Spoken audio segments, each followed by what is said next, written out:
Alright, welcome back, ladies and gentlemen. It's been over a year since I last done a Poseidon guide slash a build video, so let's get right into it, doing a update. So, let's start with his abilities. Just want to cover his abilities and how they matter to building Poseidon for any newer players out there, and like why would you build a certain way for Poseidon.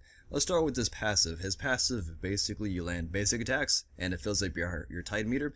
As soon as it fills up to the high tide mark, which is pretty much when it's capped out, you get additional stats such as 20% additional damage and as well as 10% extra movement speed, which is actually very important when you're playing Conquest and you go into objectives, mid camps, you can just faster rotations, things like that, or you're just kind of just chasing down your enemy.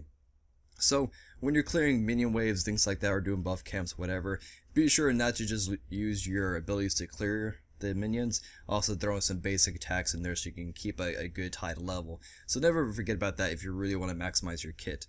Next point I want to talk about is his Whirlpool. It's very infamous. Now with this Whirlpool is very important because it is a damage over time effect, which means you can actually augment this ability to be even stronger with a couple items in the game right now. First one is being the Spear of Magus. It does really well because you have to apply stacks, which requires a damage over time effect with its passive, and that helps do the maximum amount of penetration. As well as the Gem of Isolation. If you've been hit by this with the Poseidon Whirlpool, you'll never forget it. The Gem of Isolation will slow you by 25% for 2 seconds, and it will keep refreshing that timer each time you get hit, hence because it's really strong. It's a damage over time effect. So you're going to be slowed for quite a while, and it's going to be really easy for you to lock down targets, to pop your Kraken, and things like that. Nothing really else I wanted to talk about. There are a couple ways you could build Poseidon. One is the traditional mage, just like cooldown, penetration, and just power, things like that. Or if you want to spice it up a bit, you can kind of build around your passive and your trident, because your trident is actually very strong, your tomb. So with this you can go to like Fatalis, Demonic Grip, things like that, which I won't really cover in this video. That'll probably be like a different video or anything like that. So nothing really else besides his cooldowns in the early game are kind of lengthy, so you could probably go to a Cronus Pendant, which could be very helpful when just kind of maximizing your damage output with your abilities. Now let's go to actually building Poseidon, starting with Conquest actually. So with Conquest, you always want to have a starter item. It is very helpful to have this. A lot of people don't actually care about starter items, but it's actually very, very important to have these. Now for Poseidon, it is very traditional to go to the Phapiric Shroud, because the passive on is really, really great at just sustaining your health and mana, so that way you can just stay in the lane as long as possible. And if your opponent doesn't have this, then you're going to be able to push him into his tower and eventually win that lane. So let's go ahead and pick that up. Now, it's also traditional to go into a tier 1 item. I talked about this a lot in other build videos, is go into the Lost Artifact. So right out of the gate, you go to your Vamp Shroud and your tier 1 item. You can go to the Lost Artifact, which is a little bit more common, reason being for the MP5, which is mana per 5 seconds. This will allow you to, again, sustain in your lane in Conquest.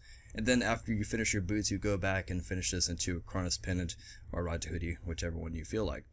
Now the other tier 1 item, which is not too popular nowadays, it is the Tiny Trinket. You're not getting the MP5, but instead you're getting the lifesteal, so you're a little bit healthy in that department.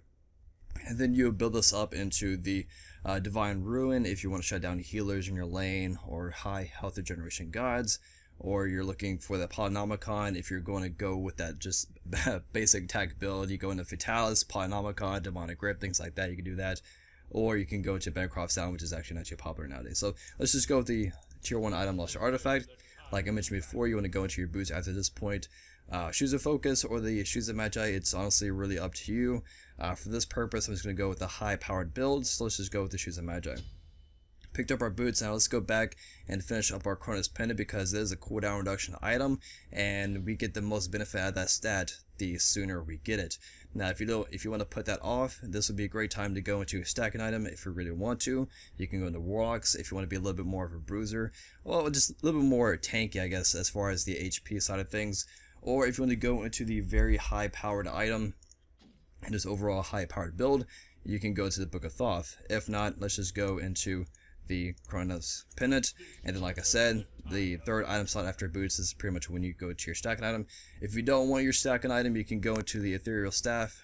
This is a great replacement for Warlock Sash. You normally don't see these two paired up together. That's only for like Zonquies.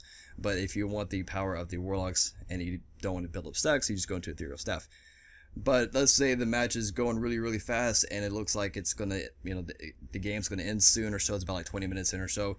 This would be a great time to go straight into a penetration item. Like I said, Spear of Magus is perfect for Poseidon because you can easily build up the passive. And then again, if the match is ending quick, this will be another great time to go into the Rod to Hoodie. This is pretty much ideal if the game is like just going really fast and you're winning or losing really bad. But if the match is a little bit extended, your build will probably look like this going into a stacking item like Book of Thoth, and then you definitely want to go into your penetration. Never forget your penetration item. Like if you want to do damage in Smite, you must have a penetration item. It's just how it works. And then of course you can go to the Rod to Hoodie. The starter item you can always sell in mid to late game whenever you feel like it's not actually viable for you and just want that little bit extra gold so you can finish the item. You just kind of sell that. And then your last item, it just kind of varies on what you want to do. You can go into the ethereal staff tree. You can go to the Gem of Isolation. You could pick this up instead of the Book of Thoth if you want to. That's another great place to put it. But if you really want to maximize your 3 and just trap down people, you can go to that. If you don't want to go into that, you can go into the Soul Reaver. Again, these two items have in common is mana, and mana items paired up with the Book of Thoth is actually really strong because the passive is based off a portion of your mana. Now with the Soul Reaver, you're going to be hitting incredibly hard, especially against taking targets. Once you do your Kraken is going to do a large amount of damage. So that's pretty much a very high powered build. Now I would go into the attack speed build, but that would take way too long. So that's pretty much traditional. There's not too many variations you can go into with Poseidon. He's very just basic, standard, traditional mage. Let's cover some actives, some good ones to pick up.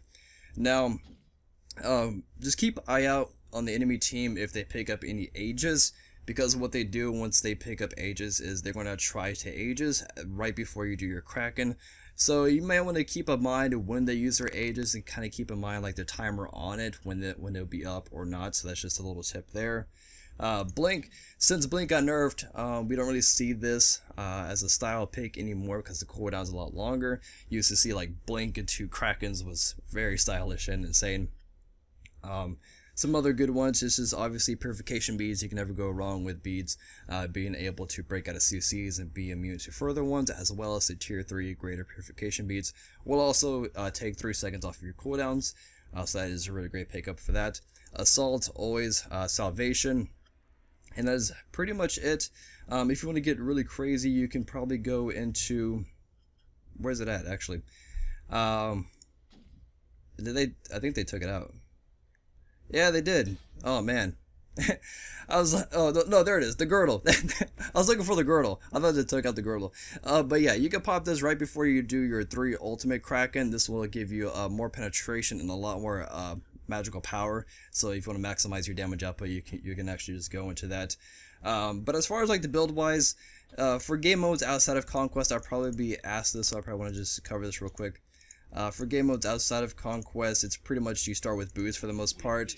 If it's Assault, Chronos Pendant is traditionally the best bet for most mages as their first item, and then you just go into your boots and the rest of your build. But yeah, outside of Conquest, it's just the normal boots. You want to get your cooldown reduction item early. Again, stacking items outside of Conquest are not too popular. So this you probably want to just go into Gem of Isolation and just pretty much the same items I talked about earlier. If you do plan to go into the Soul Reaver, and as well as the Rod to Hoodie, you probably want to get that pretty early on for Arena, because Arena doesn't really last too long.